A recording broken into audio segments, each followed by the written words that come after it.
जिनकी जिम्मेदारी कानून का पालन करवाना है, वो खुद भी कानून के पूरे सिस्टम की कितनी परवाह करते हैं, या यूं कहें कि परवाह करते हैं भी या नहीं।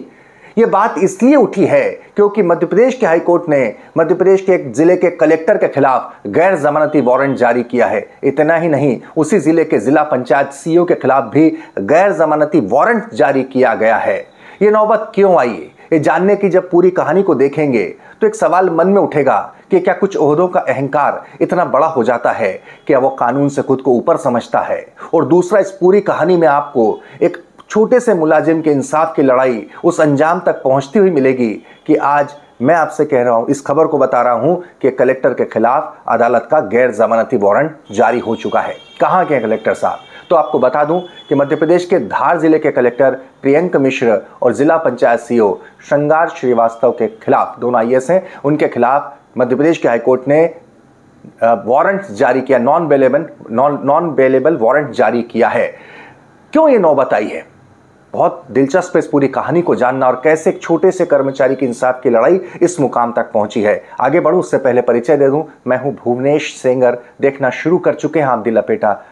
अच्छा लगे वीडियो तो सब्सक्राइब कीजिएगा, लिंक को ज्यादा से ज्यादा शेयर कीजिएगा। यह दरअसल बात शुरू होती है 21 फरवरी 2017 की।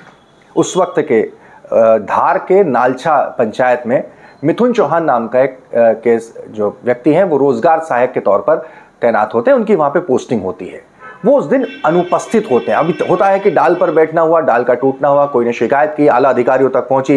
रोजगार सहायक इस हमारे पूरे सिस्टम की सबसे निचली कड़ी, हम शुरुआती बुनियादी कड़ी हम कह सकते हैं। तो रोजगार सहायक साहब जो होते हैं वो बीमार होते हैं असल में, लेकिन उस दिन वो गैर हाजिर होते हैं। इसी बात को लेकर उनकी सेवा समाप्त कर दी जाती है आला अधिकारियों के द्वारा। जबकि 21 फरवरी 2017 को वो बीमार होते हैं और बीमार होने के साथ अस्पताल में भर्ती होते हैं मिथुन चौहान। अब इसके बाद सेवा समाप्त हो जाती है। अदना सा कर्मचारी, बड़े अधिकारियों ने सेवा समाप्त कर दी।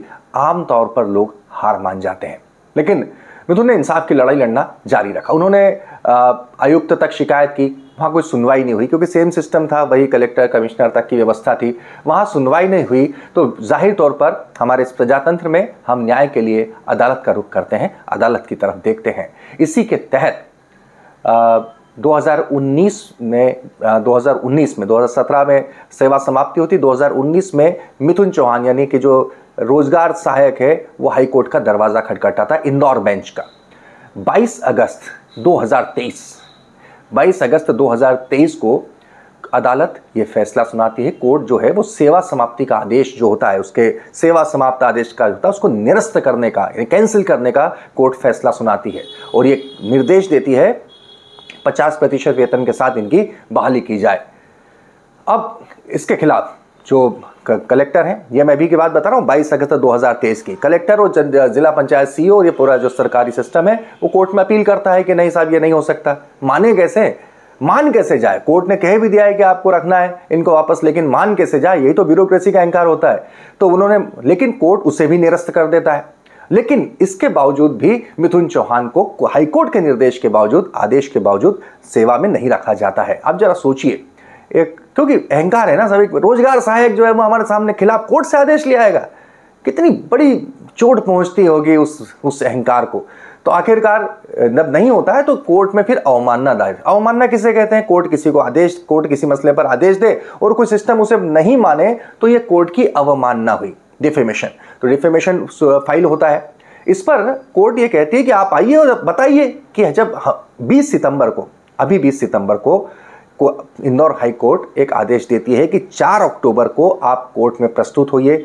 जिले के कलेक्टर, जिले के जिला पंचायत के सीईओ और जनपद पंचायत के सीईओ कोर्ट में प्रस्तुत हों और बताएं कि कोर्ट के आदेश के बावजूद आपने मिथुन चौहान, जिसकी आपने 2017 में सेवा समाप्त कर दी थी, जिसे हमने बहाल कर दिया हाईकोर्ट ने, उसे आपने हमारे आदेश के बावजूद बहाल क्यों नहीं किया? सीधी सी बात है, आदेश दे चुके हैं हम, उसके बावजूद आपने बहाल क्यों नहीं किया? 22 अगस्त 2023 को आदेश दे चुके हैं, अब ये 24 की हम बात कर रहे हैं, तो आप 4 अक्टूबर को प्रस्तुत हो।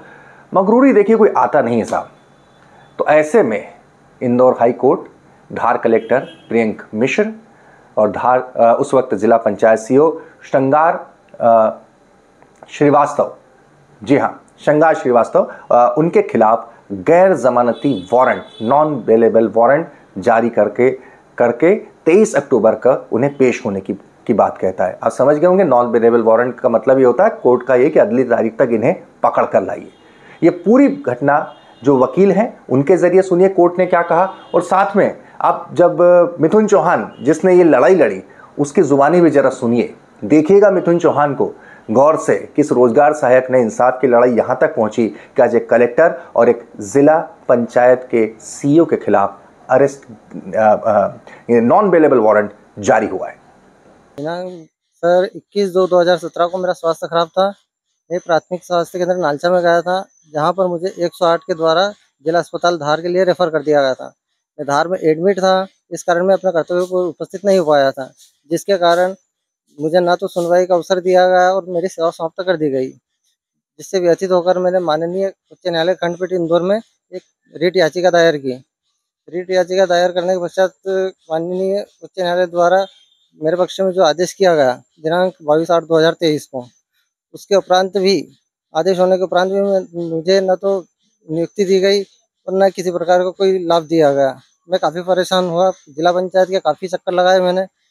दिनांक 23/1/2023 को मैं कलेक्टर महोदय के यहाँ पर जन सुनवाई में भी गया था, उसके पश्चात भी मेरी कोई सुनवाई नहीं हुई। उसके बाद मैंने माननीय उच्च न्यायालय खंडपीठ इंदौर में पुनः फिर अवमानना याचिका दायर की, जो चल रही है, और मेरे को आज दिनांक तक कोई किसी भी प्रकार का आदेश या नियुक्ति या कोई भी लाभ नहीं दिया।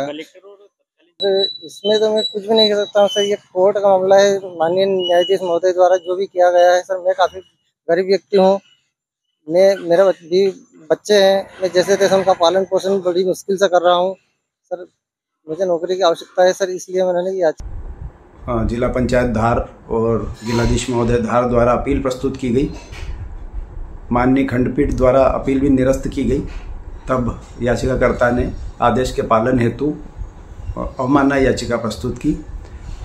अवमानना याचिका में दिनांक 20 सितंबर 2024 को माननीय न्यायालय ने यह आदेश दिया कि विपक्षी गण अर्थात कलेक्टर महोदय धार, जिला पंचायत सीईओ धार और जनपद पंचायत सीईओ नालछा व्यक्तिगत रूप से उपस्थित होकर यह बताएं कि उन्होंने आदेश का पालन क्यों नहीं किया, और 4 अक्टूबर की तारीख नियत की गई थी। 4 अक्टूबर को उक्त अधिकारियों में से जिलाधीश महोदय प्रियांक मिश्रा और तत्कालीन मुख्य कार्यपालन अधिकारी श्री श्रृंगार श्रीवास्तव जी उपस्थित नहीं हुए, इसलिए न्यायालय द्वारा आगामी तारीख 23 अक्टूबर नियत करते हुए उन्हें गिरफ्तारी वारंट से तलब किया है। तो देखा आपने किस तरीके से आखिरकार कोर्ट को हाजिर करने के लिए जनाबों को, कलेक्टर साहब को, जिला पंचायत सीईओ साहब को हाजिर करने के लिए कोर्ट को माननीय उच्च न्यायालय को नॉन बेलेबल वारंट इशू करना पड़ता है, जारी करना, अरेस्ट वारंट नहीं है। लेकिन एक बात सोचिए ना, ये सब सुन रहे थे, शुरुआत से ही आपको इतना तो लग गया होगा कि ऐसा कुछ नहीं होगा कि कलेक्टर साहब को कोई गिरफ्तार करके लाया जाएगा या फिर जिला पंचायत सीईओ आईएएस साहब को गिरफ्तार करके लाया जाएगा। कितना यकीन है ना हमें भी कि ऐसा कुछ नहीं होने वाला है। कोर्ट को भी इन बड़े लोगों को अदालत में बुलाने के लिए इसका सहारा लेना पड़ा, ये भी आप समझते होंगे। लेकिन जरा सोचिए, कोई आम आदमी उसके खिलाफ ऐसा वारंट जारी हो जाए तो हम किस अवस्था में, कैसा वकील के पास दौड़ता है, कितना चिंतित होता है। लेकिन हम हमारी व्यवस्था में हम मान भी चुके हैं कि ये बहुत बड़े लोग होते हैं, और ये जो बड़े लोग होते हैं, बड़े अधिकारी होते हैं, इनका कभी कुछ बिगड़ता नहीं, और ये एक तरीके से कायदे आज़म होते हैं, वो जो चाहे कर सकते हैं। किसी छोटे कर्मचारी को बगैर किसी जांच के नौकरी से हटा सकते हैं, वो भले ही उस वक्त बीमार पड़ा हो, अस्पताल में हो, और उसके बावजूद अगर अदालत इस बात का आदेश भी दे तो ज़रूरी नहीं हम उसे माने, और आखिरकार फिर अदालत को अगर इस तरह से वारंट इशू करना पड़े तो ये भी हमारे पूरे सिस्टम की कहीं ना कहीं एक नाकामी को बताता है। मैंने जहाँ से शुरुआत की थी वीडियो की, वहीं से इसी सवाल के साथ इस वीडियो के अंत को छोड़े जा रहा हूँ। आप ही फैसला कीजिए कि जिनकी जिम्मेदारी कानून का पालन कराने की है, वो खुद कानून की पूरे सिस्टम को कितनी गंभीरता से लेते हैं। इस सवाल का फैसला मैं आपके ऊपर छोड़ता हूँ। कमेंट बॉक्स में अपने राय ज़रूर दीजिएगा। बहुत बहुत धन्यवाद।